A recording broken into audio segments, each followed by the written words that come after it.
Hello दोस्तों, नमस्कार। स्वागत है आपका कंपटीशन फैक्टर यूट्यूब चैनल पर। दोस्तों, हमने बहुविकल्पीय प्रश्नों की श्रृंखला जो कि शुरू की थी कल से, उसका दूसरा पार्ट आज हम बताएंगे। और कल उम्मीद है कल के प्रश्नों को आप सभी ने कंठस्थ कर लिया होगा, क्योंकि एक एक प्रश्न बहुत ही महत्वपूर्ण हैं, एक एक शब्द बहुत ही महत्वपूर्ण हैं। हर एक शब्दों को प्रश्नों को याद करते हुए चलिए। सब एग्ज़ाम के पूछे हुए प्रश्न हैं। आज उसी के आगे नेक्स्ट रोग विज्ञान चैप्टर का मैंने पिछले क्वेश्चन बताए थे। अब आगे उसी पाठ के प्रश्नों को और मैं बताऊंगी। ध्यान से सुनिएगा, ठीक है। चलिए पहला प्रश्न शुरू करते हैं हम। रोगों के निम्नलिखित जोड़ी में से कौन सा विषाणु के कारण होता है? ठीक है, तो इसका उत्तर है ए, रेबीज कंठमाला रोग जो होता है ये हमारा विषाणु के कारण होता है, विषाणु जनित रोग होता है। ठीक है, आइए नेक्स्ट क्वेश्चन देखते हैं। वंशागत विकार का एक समूह जो प्रतिरक्षी तंत्र के गंभीर अनियमितता के कारण है, किसके रूप में जाने जाते हैं? तो इस प्रश्न को ध्यान से सुनिए, बहुत ही इंपॉर्टेंट है। प्रश्न है, वंशागत विकार का एक समूह जो प्रतिरक्षी तंत्र के गंभीर अनियमितता के कारण है, किसके रूप में जाने जाते हैं? तो SCID। SCID में S का फुल फॉर्म है severe, C for combine, I for immuno and D for deficiency. Severe combine immuno deficiency, इसको ग्लेंजमान रीनियर सिंड्रोम भी कहते हैं। क्या कहते हैं? ग्लेंजमान रीनियर सिंड्रोम भी कहते हैं। यह एक वंशागत विकार का एक समूह होता है जो प्रतिरक्षी तंत्र के गंभीर अनियमितता के कारण होता है। ठीक है, तो SCID का फुल फॉर्म है सीवियर कंबाइंड इम्यूनो डिफिशियंसी, इसको ग्लेंजमान रीनियर सिंड्रोम भी कहते हैं। यह एक वंशागत विकार का एक समूह होता है जो प्रतिरक्षी तंत्र के गंभीर अनियमितता के कारण होता है। ठीक है, अतः इसका उत्तर विकल्प ए होगा हमारा। अब हम नेक्स्ट क्वेश्चन पे आते हैं। एलिजा जांच किसका पता लगाने के लिए किया जाता है? तो एलिजा जांच हमारा होता है HIV संक्रमण की जांच के लिए किया जाता है, एलिजा टेस्ट। तो एलिजा का फुल फॉर्म देखेंगे, ध्यान से सुनिए। E stand for enzyme, L stand for linked, I for immuno, S for sorbent, A for assay. Enzyme linked immuno sorbent assay AIDS की पहचान के लिए किया जाता है। एड्स जो होता है वो अत्यंत घातक बीमारी होती है, अतः इसकी जांच की जाती है एलिजा टेस्ट से। ठीक है, तो अतः इसका विकल्प बी हो गया। नेक्स्ट क्वेश्चन है, एड्स शरीर के किस भाग पर आक्रमण करता है? तो एड्स शरीर के प्रतिरक्षी रोग प्रतिरोधक तंत्र पर आक्रमण करता है। एड्स जो होता है वो हमारे शरीर में जो रोग प्रतिरोधक क्षमता होती है उसको कम कर देता है। जो हमारे शरीर में विषाणु होते हैं, मुख्यतः शरीर को बाह्य रोगों से सुरक्षा प्रदान करने वाले रक्त में जो मौजूद टी कोशिकाएं होती हैं, जो मस्तिष्क टी कोशिकाओं व मस्तिष्क की कोशिकाओं को प्रभावित करता है और नष्ट कर देता है। ठीक है, तो क्या प्रश्न है, एड्स शरीर के किस भाग पर आक्रमण करता है?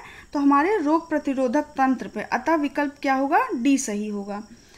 अब नेक्स्ट क्वेश्चन है, सामान्यतः एलिजा तथा वेस्टर्न ब्लॉट टेस्ट क्या पता लगाने के लिए किया जाता है? तो एलिजा भी मैंने बताया था HIV, और वेस्टर्न ब्लॉट टेस्ट भी इसीलिए होता है हमारा HIV संक्रमण पता लगाने के लिए, अतः विकल्प डी सही है इसका।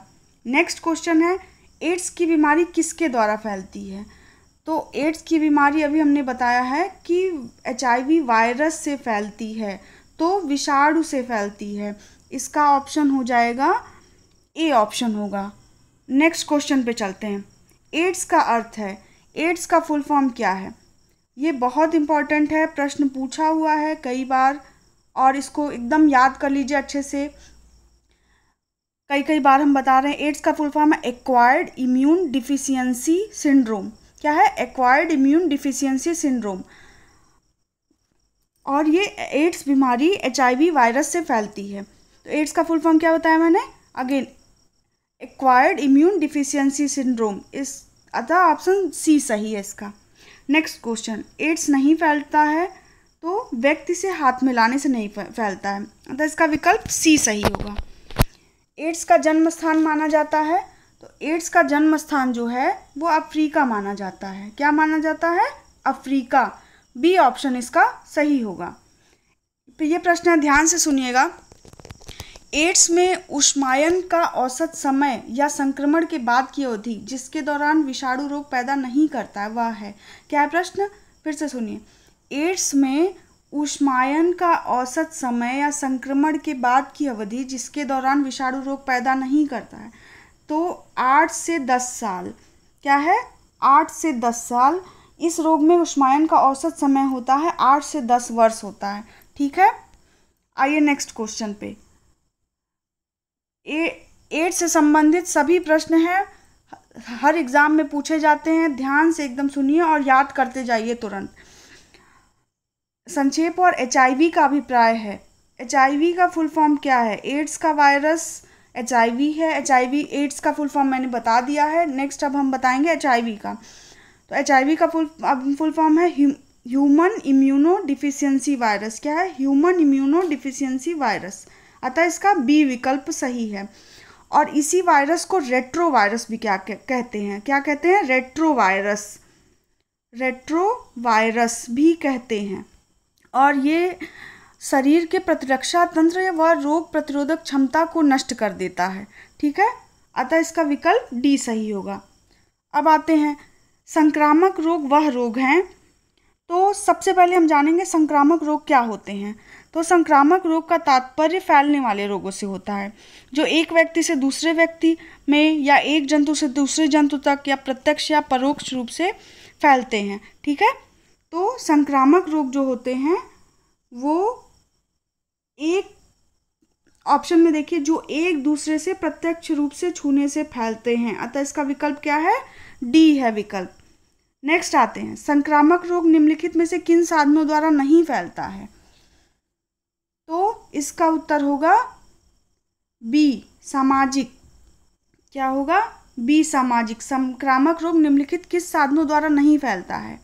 तो सामाजिक साधन द्वारा नहीं फैलता है। ये नहीं पे ध्यान दीजिएगा, प्रश्न को हमेशा ही अच्छे से पढ़ना चाहिए तभी उसका उत्तर करना चाहिए। नेक्स्ट क्वेश्चन है चेचक, छोटी माता, तपेदिक आदि किस माध्यम से फैलने वाले संक्रामक रोग हैं? तो चेचक, छोटी माता, तपेदिक जो सब होते हैं वो वायु के माध्यम से फैलने वाले रोग होते हैं। वायु के माध्यम से ये रोग फैलते हैं। अतः इसका विकल्प सी सही है। इन सब के वायरस या बैक्टीरिया जो होते हैं बहुत छोटे सूक्ष्म होते हैं, अतः वो हवा में तैर सकते हैं। तो वायु जो होता है इन रोगों का वाहक होता है। तो इसका विकल्प सी सही है। अब देखते हैं संक्रामक रोगों का प्रसार कैसे होता है। तो वायु के द्वारा, जल तथा भोजन के द्वारा, कीड़ों के द्वारा, इनमें से सभी के द्वारा। तो ये इन सभी के द्वारा संक्रामक रोग फैलते हैं। ये सभी उसके वाहक हो सकते हैं, प्रसार कर सकते हैं संक्रामक रोगों को। अब आते हैं नेक्स्ट क्वेश्चन पे। वे वाहक जो लघु कालावधि के लिए संक्रामक अभिकर्ता को अलग कर देते हैं कहलाते हैं। प्रश्न को ध्यान से सुनिए। वे वाहक जो लघु कालावधि, टेम्पोररी समय के लिए, थोड़े समय के लिए संक्रामक अभिकर्ता को अलग कर देते हैं कहलाते हैं अस्थायी वाहक कहलाते हैं। टेम्पोररी कैरियर्स कहलाते हैं जो वाहक लघु कालावधि के लिए संक्रमण अभिकर्ता को अलग कर देते हैं, वे अस्थायी वाहक कहलाते हैं या टेम्पोररी कैरियर्स कहलाते हैं। अतः विकल्प हमारा सी सही होगा। सब प्रश्न याद करते जाइए दोस्तों। अब नेक्स्ट क्वेश्चन है आंत्र ज्वर और हैजा किस प्रकार का रोग है? तो आंत्र ज्वर और को टाइफाइड भी कहते हैं और हैजा जो होता है उसको कॉलरा कहते हैं। क्या कहते हैं? आंत्र ज्वर को टाइफाइड और हैजा जो होता है उसको कॉलरा कहते हैं। ये जल जनित रोग होते हैं, पानी जनित रोग, जल जनित रोग होते हैं।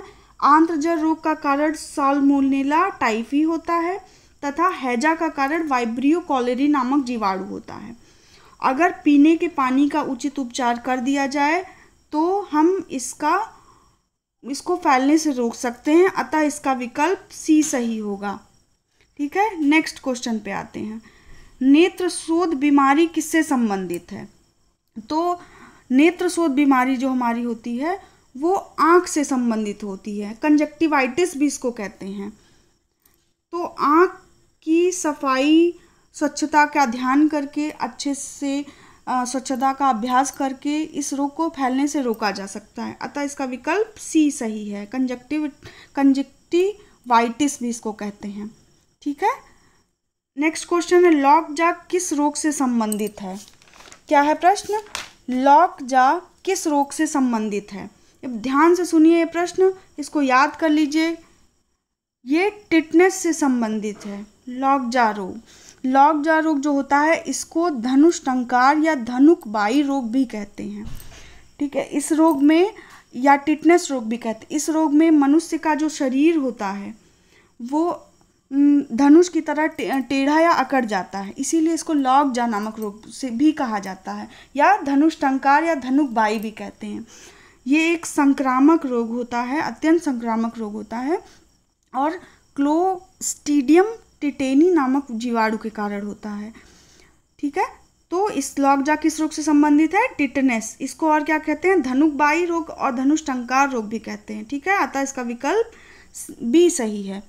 अब नेक्स्ट क्वेश्चन है किस रोग को धनुकबाई भी कहते हैं। तो क्या प्रश्न उत्तर हुआ? टिटनेस।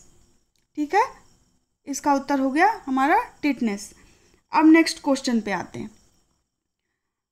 अगला हमारा प्रश्न है निम्नलिखित में से कौन सा रोग संक्रामक रोग के अंतर्गत नहीं आता। तो मधुमेह रोग जो होता है वो संक्रामक रोग के अंतर्गत नहीं आता है। मधुमेह हमारा जो संक्रामक रोग नहीं है, इसमें अग्नाशय से इंसुलिन नामक हार्मोन जो होता है उसकी अपर्याप्त मात्रा में सिक्रीशन होता है, जिसके कारण रक्त में ग्लूकोज की मात्रा बहुत ज़्यादा बढ़ जाती है, इसीलिए मधुमेह बीमारी हो जाती है हमें। तो ये मधुमेह संक्रामक रोग नहीं होता है, बाकी सारे रोग जो होते हैं वो संक्रामक रोग होते हैं। ठीक है, अतः इसका विकल्प डी सही होगा। अब नेक्स्ट क्वेश्चन है मधुमेह एक गैर संक्रामक रोग है जो तब होता है जब अग्नाशय, अभी हमने बताया है। क्या उत्तर होगा? खुद से सोचिए।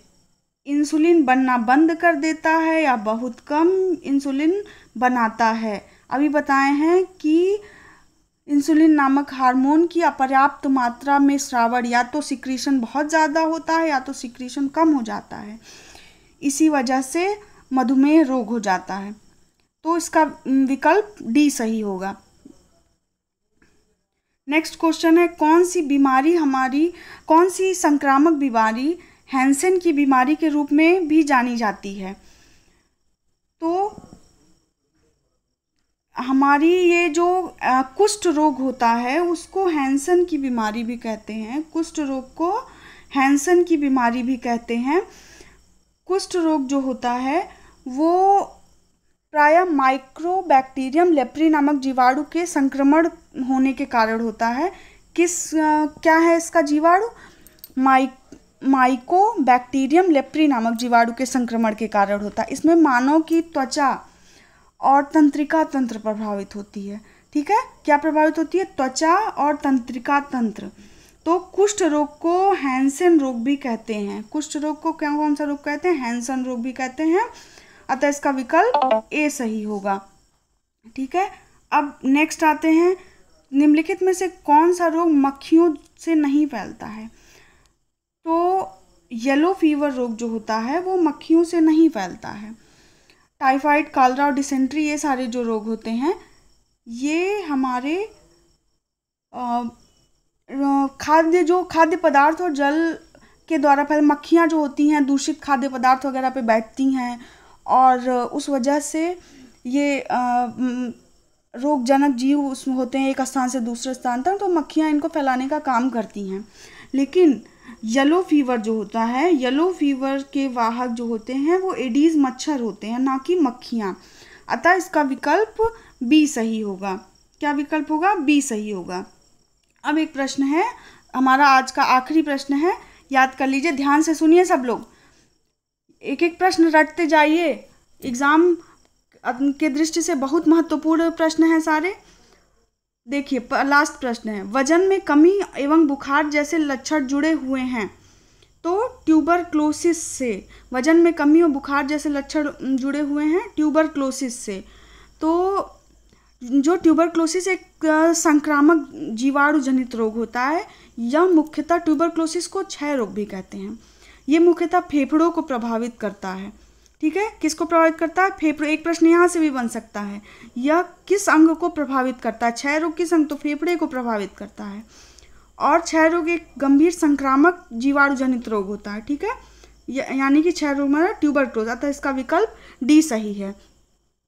अतः दोस्तों, हमारी आज की प्रश्न श्रृंखला समाप्त होती है। कल फिर हम कुछ नए प्रश्नों के साथ आएंगे। उम्मीद यही करेंगे कि आप लोग समस्त प्रश्नों को एकदम कंठस्थ कर चुके होंगे। और अगर मेरा वीडियो पसंद आया हो तो लाइक कीजिएगा, हमारे चैनल पर नए आए हो तो सब्सक्राइब कीजिएगा और बेल आइकन कीजिएगा और अधिक से अधिक शेयर कीजिएगा। धन्यवाद।